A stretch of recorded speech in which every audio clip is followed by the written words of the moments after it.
சத்தியநாராயணர் பூஜையால் நாராயணர் நிச்சயம் மகிழ்ச்சி அடைவார். ஸ்ரீமன் நாராயண நாராயண ஹரி ஹரி, ஸ்ரீமன் நாராயண நாராயண ஹரி ஹரி. அனைத்து ஊர் மக்களும் நிச்சயம் வருவார்கள்.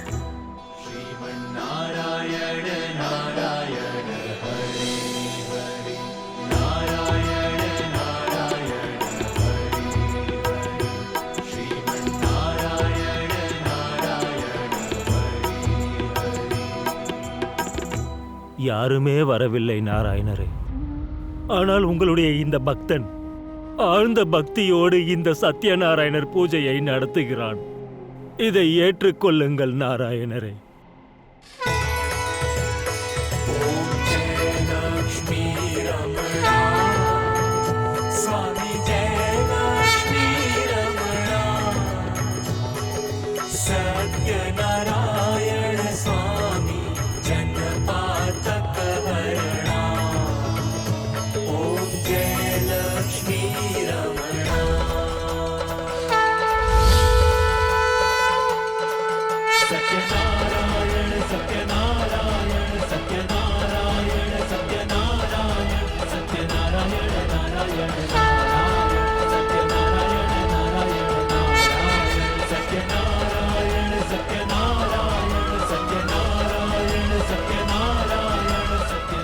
சத்யநாராயண பிரபு வாழ்க! சத்யநாராயண பிரபு வாழ்க!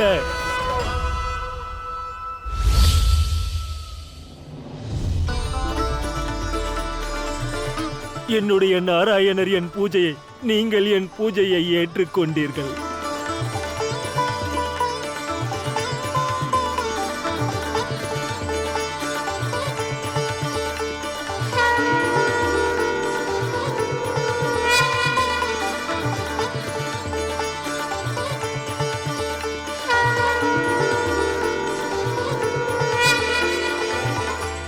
நீ கூறியதை போல நடந்து கொள்ள தவறுகிறாய்.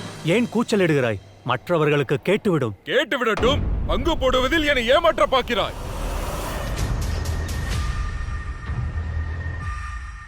என்ன விஷயம் பூசாரி அவர்களே? எந்த ஏமாற்றத்தை பற்றி பேசுகிறீர்கள்? ஒன்றுமில்லை, இது எங்களுக்குள் நடக்கும் விஷயமாகும். சகோதரரே, வீட்டிற்குள் நடக்கும் சண்டைதான் உங்கள் விஷயமாக இருக்கும்.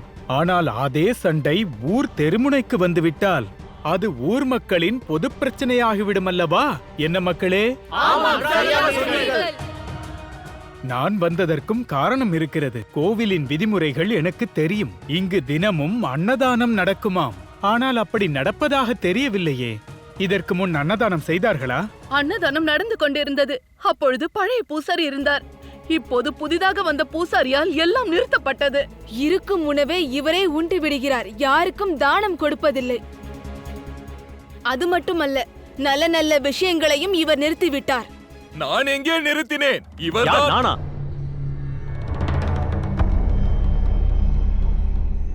கோயிலுக்காக செல்வங்களை சேர்த்துக் கொண்டு வருகிறேன். அதற்காக தான் தடுத்தேன். சரி, இதுதான் விஷயம் என்றால் யாருக்கு பங்கு கொடுத்து கொண்டிருந்தீர்கள்?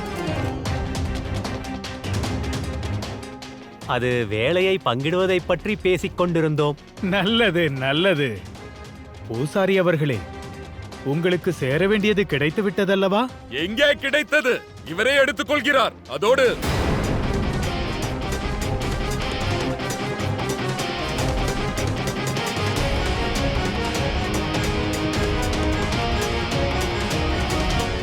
புரிந்ததா ஊர் மக்களே? நாராயண நாராயண, இவர்கள் கடவுளிடமே பொய் கூறுகிறார்கள்.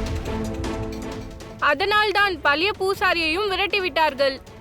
இல்லை இல்லை, என்ன பேசிக் கொண்டிருக்கிறீர்கள்? அப்படி எதுவும் இல்லை. இவர்கள் பேசும் அனைத்தும் சத்தியம்தான். இவர்கள் பேச்சில் நம்பிக்கை இல்லை என்றால் அந்த பூசாரியையே கேட்டுவிடுங்கள்.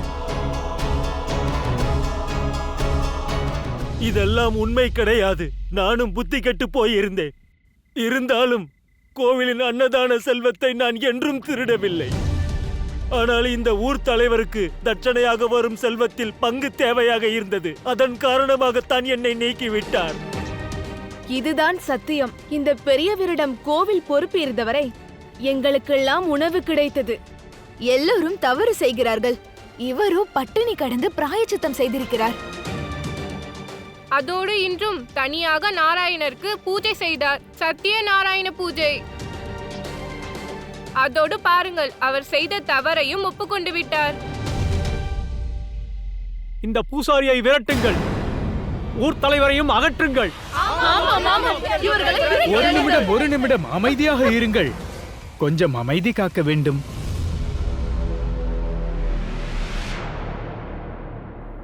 பூசாரி அவர்களே, ஊர் தலைவரே, உடனடியாக இந்த இடத்தை விட்டு போய்விடுங்கள். இல்லையென்றால் இந்த ஊர்க்காரர்கள் உங்களை... செல்லுங்கள். அதோடு மீண்டும் இந்த பக்கம் வந்து விடாதீர்கள். சொல்லுங்கள், சத்யநாராயணர் வாழ்க வாழ்க! சங்கடங்கள் தீர்க்கும் சத்யநாராயணர் வாழ்க வாழ்க!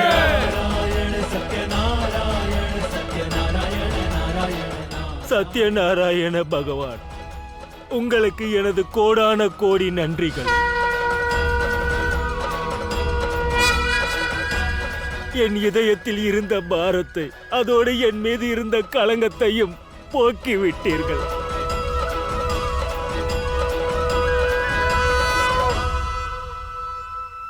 உங்களுக்கும் மனதார நன்றியை தெரிவிக்கிறேன். வேண்டாம், நான் ஒரு வழிகாட்டி, அவ்வளவுதான். செயல் அனைத்தும் நாராயணரே. இது எல்லாம் அவர் வழங்கும் நியாயம்தான்.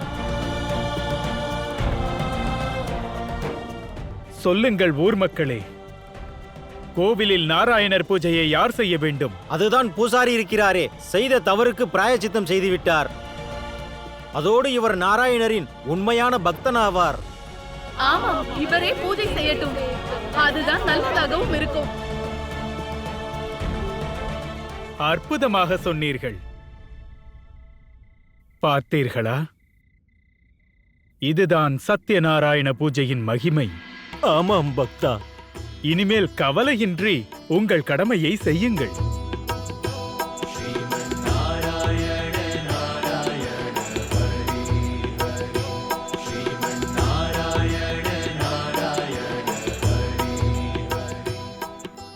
பூசாரியே, சத்யநாராயணரின் பூஜையை எவ்வாறு செய்ய வேண்டும் என்று கூறுங்கள்.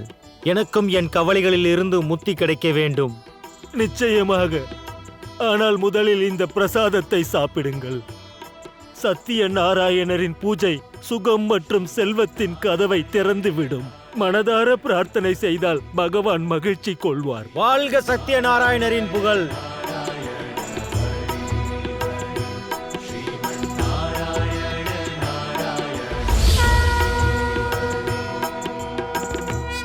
எங்கு நாராயணரின் தரிசனத்தில் சுகம் கிடைக்குமோ அங்கே லக்ஷ்மியின் செல்வ செழிப்பின் ஆசிர்வாதமும் கிடைக்கும்.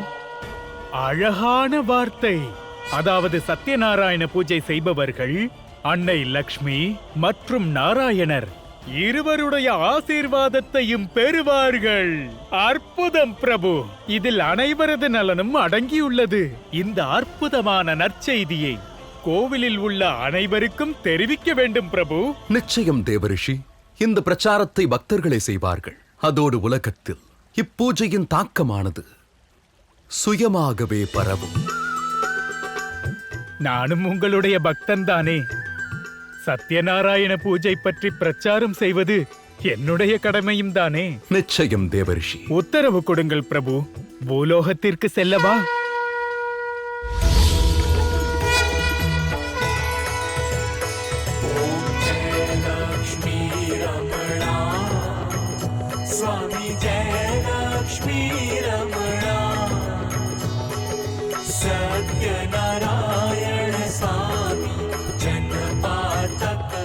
புரிகிறதா? அதனால் சத்யநாராயண பூஜை செய்தால் மீண்டும் உங்களுடைய பக்தி அப்படியே நாராயணரோடு என்றென்றும் இணைந்திருக்கும். சொல்லுங்கள், லக்ஷ்மி நாராயணர் வாழ்க வாழ்க! சங்கடங்கள் தீர்க்கும் சத்யநாராயணர் வாழ்க வாழ்க! நான் மானிடர்களை நாராயணரிடமிருந்து பிரிக்கப் போகிறேன். ஆனால் மானிடர்கள் நாராயணரின் பக்தியில் இன்னும் ஆழ்ந்து கொண்டே போகிறார்கள். அதோடு நீ இருக்கிறாயே, உன்னால் ஒரு வழிகாட்டியை கூட அறிய முடியவில்லை. பலி மறந்து விட்டாயா? நாராயணர் செய்த சூழ்ச்சியை நீ மறந்து விட்டாயா? நான் உங்கள் மனதை மயக்கக்கூடிய மோகினி இல்லை. நான் தான் சூத்திரதாரி நாராயணன். நான் எதையும் மறக்கவில்லை, மறக்கவும் மாட்டேன். எதுவரையில் எனில் நாராயணனை பழிவாங்கும் வரையில் அதை நான் மறக்க மாட்டேன். அதுவரையில் எனக்கு நிம்மதி இல்லை. நீங்கள் சரியாக சொன்னீர்கள் தாயே. நமக்கு ஒரு வழிகாட்டி தேவைப்படுகிறது. ஆனால் யாராக இருப்பார்கள்? யாராவது இருப்பார்கள், எங்காவது இருப்பார்கள். அவர்களுடைய மனதிலும் நாராயணருக்காக குரோத அக்னி எரிந்து கொண்டிருக்கும்.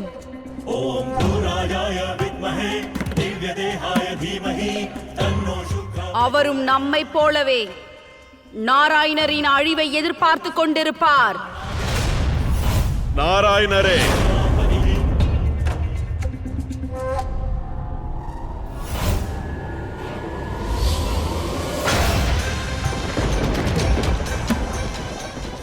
நாராயணரே, இப்பொழுது உங்களுடைய மற்றும் தேவ கணங்களுடைய பிடிவாதம் ஒருபோதும் நிறைவேறாது, ஒருபோதும் நிறைவேறாது, நிறைவேறாது. அதிசயம் நடந்து விட்டது பிரபு, அதிசயம் நடந்து விட்டது. உங்களுடைய பூஜை வரமாகவே மாறிக்கொண்டு வருகிறது. பக்தர்கள் கடவுளின் கதைகளையெல்லாம் கேட்கிறார்கள். அதோடு அவர்கள் செய்த தீய கர்மாவின் பலனிலிருந்து அவர்களுக்கு முக்தியும் கிடைக்கிறது பிரபு. கதைகளா? ஆம் தாயே, கதைகள்தான். ஸ்ரீ சத்யநாராயணரின் கதை யாருக்கெல்லாம் நல்லதை செய்ததோ அந்த பக்தர்களின் உண்மையான கதைகள் இவை. நாராயணரின் புகழ் மற்றும் அவரின் கதைகளை கேட்க நானும் பூலோகத்திற்கு செல்கிறேன். உத்தரவு தாருங்கள் பிரபு. நாராயண நாராயண.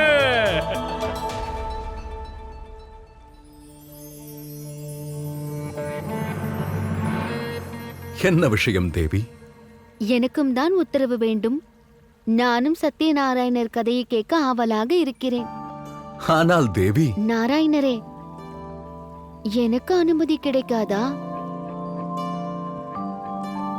தண்டை மாட்டி விட்டீர்கள், ஆனால் இந்த பெண்ணின் ஆசை நிறைவேற்ற மறுக்கிறீர்கள்.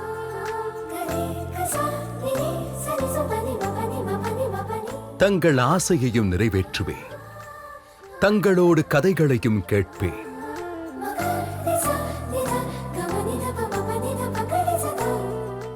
ஆனால் அதற்கு முன்னால் நாம் ஒருவரை தேட வேண்டும், அவருக்கு சரியான பாதையை காட்ட வேண்டும். என்னோடு வாருங்கள் தேவி.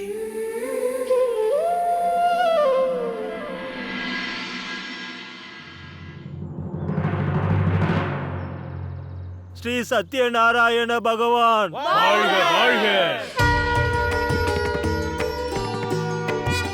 அனைத்து பக்தர்களும் அனைவரும் அவர்களது இடத்தில் அமர்ந்திருங்கள். ஸ்ரீ சத்யநாராயணர் பகவானின் பூஜை ஆரம்பமாக போகிறது.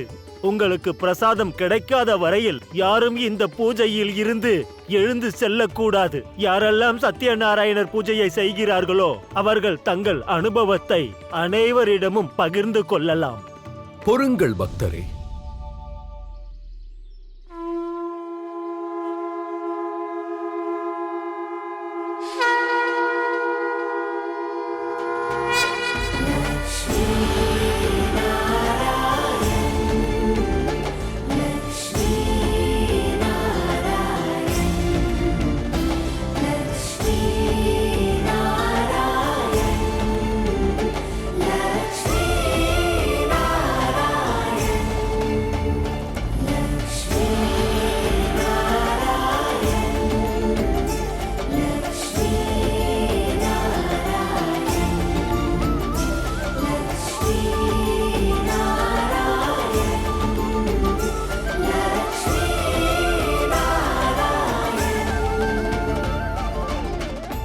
பல வருட காலமாக சத்யநாராயண பூஜை செய்ய முயற்சித்தும் உன்னால் முடியவில்லை அல்லவா?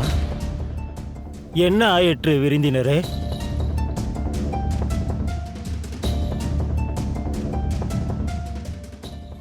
பூஜைக்கு முன்பு பிராயச்சித்தம் செய்தீர்களா? அதை செய்யவில்லை என்றால் இந்த பூஜை பலன் தராது. நாராயணனும் மகிழ்ச்சி அடைய மாட்டார். பிராயச்சித்தமா? அது என்ன பிராயச்சித்தம்?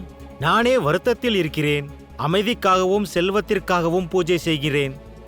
பெரியவரே, வாழ்க்கையில் செல்வங்களை அடைய வேண்டுமெனில் நாராயணர் கூடவே லக்ஷ்மியும் சந்தோஷப்பட வேண்டும்.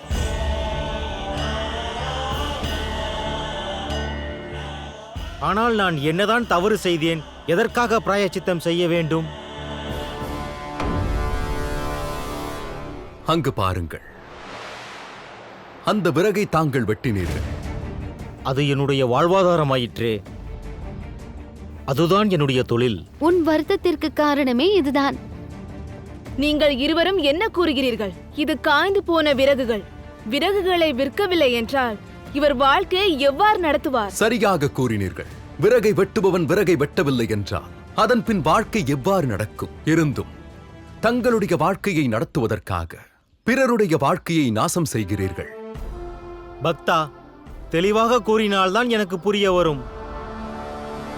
உங்கள் கேள்விக்கான பதிலை அவர்களே கூறிவிடுவார்கள். சகோதரி, நீங்கள் கூறுங்கள். நீங்கள் இவரிடமிருந்து ஏன் விறகு வாங்குவதில்லை? இவர் விற்கும் விறகுகள் எரிவதில்லை, அதான் காரணம். காரணம், இவருடைய விறகானது காய்ந்த தாவரத்தில் இருந்து இல்லை, இவர் உயிருள்ள மரத்தில் இருந்து வெட்டுகிறார். இந்த இயற்கையை லக்ஷ்மி நாராயணன் உருவாக்கியுள்ளார். அதற்கு தீங்கு விளைவித்தால் நாராயணன் ஏற்றுக்கொள்ள மாட்டார். மரங்களுக்கும் வாழ்க்கை சக்கரம் உண்டு. விதையிலிருந்து ஆரம்பித்து மரமாக வளர்ந்து மக்களுக்கு நிழலை கொடுத்து வளங்களை வழங்கி புதிய மரத்தை அதுவே உருவாக்கும். பிறகு காய்ந்துவிடும். காய்ந்த பிறகும் அது நமக்கு பயன்படுகிறது. அடுப்பில் எரிந்து போஜனம் அளிக்கிறது. முதியவருக்கு தடியாக, குழந்தைகளுக்கு பொம்மைகளாக, சேனைக்கு ஆயுதமாக விளங்குகிறது. சுடுகாட்டிலும் எரிந்து நமக்கு மோட்சம் அளிக்கிறது. அற்புதமான வார்த்தைகள். ஈர விறகை நீங்கள் வெட்டிவிட்டால் அதன் பிறகு மரங்கள் எவ்வாறு வளரும்? மரங்களும் தாவரமும் இந்த இயற்கையின் வாழ்வாதாரமாகும். வாழ்க்கையை குறிக்கிறது. காலத்திற்கு முன்பே அதை அறுவடை செய்தால் உங்களுக்கு முன்பாகவே இந்த உலகம் அழிந்து போவதை நீங்கள் காணலாம்.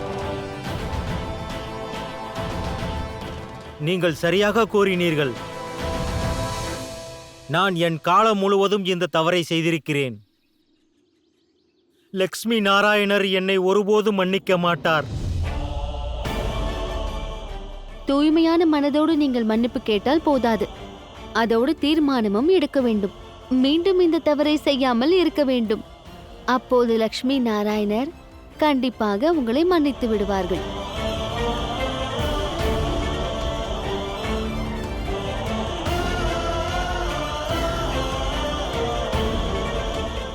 என்னை மன்னித்து விடுங்கள் பிரபு. இனிமேல் அந்த தவறை நான் ஒருபோதும் செய்ய மாட்டேன்.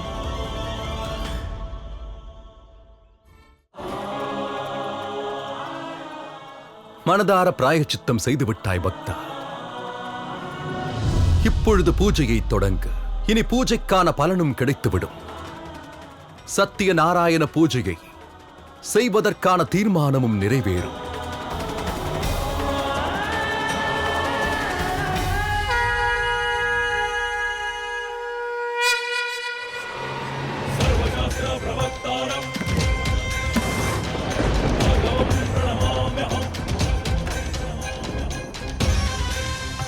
இந்த உலகத்திலேயே குரு என்னும் ஸ்தானத்தின் அதிகாரம் என்னிடம் மட்டுமே உண்டு.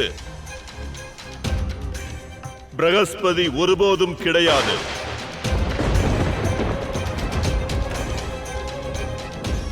அதோடு இதற்காக நான் தேவராஜன் மற்றும் பிரகஸ்பதி என்ன நாராயணர் வந்தாலும் அவரை எதிர்த்து யுத்தம் செய்ய தயாராக இருக்கிறேன்.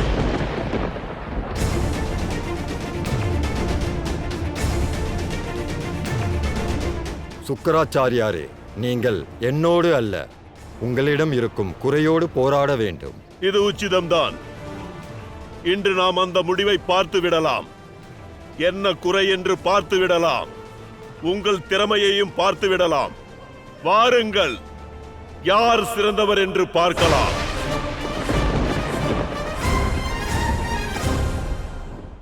தேவராஜா, சுக்ராச்சாரியார் மகாதேவர் சிஷ்யராவார். அப்படியெனில் குரு பிரகஸ்பதியோடு இவர் யுத்தம் செய்தால் பேராபத்து நேர்ந்துவிடும். என்ன சுக்ராச்சாரியாரே,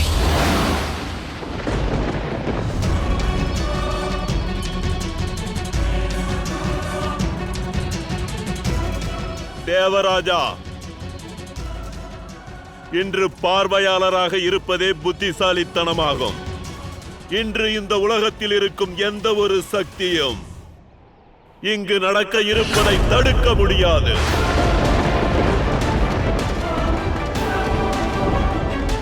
நெல்லுங்கள் பக்தா, ஸ்ரீ சத்யநாராயணரின் மகிமை இன்னும் முடியவில்லை.